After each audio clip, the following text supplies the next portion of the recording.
அனைவருக்கும் காலை வணக்கம்.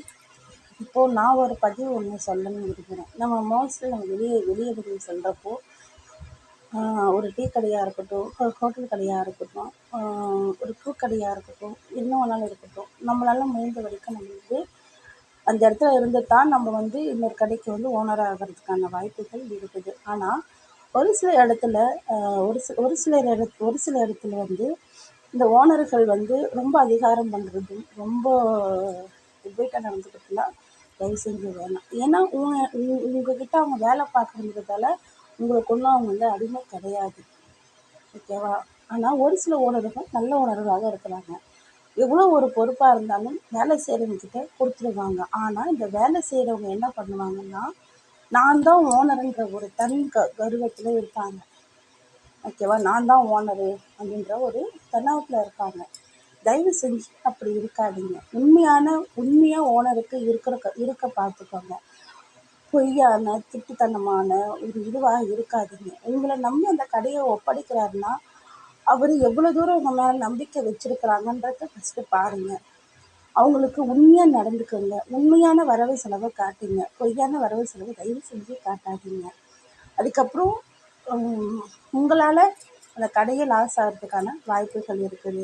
நல்ல தொழிலாளிகளும் கிடைக்கிறது கஷ்டம், நல்ல முதலாளிகள் கிடைக்கிறதும் கஷ்டம், சரிங்களா? அதே தான் சொல்கிறேன். ஹோட்டலாக இருக்கட்டும், டீ கடையாக இருக்கட்டும், மறுபடியும் சொல்கிறேன், தயவு செஞ்சு உண்மையாக உழைங்க. உண்மைக்கான பரிகாரத்தை கண்டிப்பாக உங்களுக்கு கிடைக்கும்.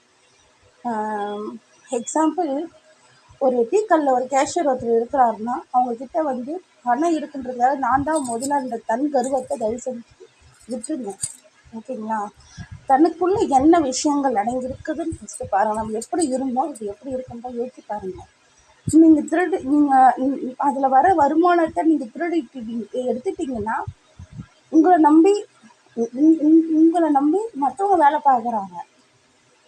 நீங்கள் சம்பளம் கொடுப்பீங்கன்ற எதிர்பார்ப்பது தான் அவங்க வேலை செய்கிறாங்க. ஆனால் அந்த எதிர்பார்ப்பையே நீங்கள்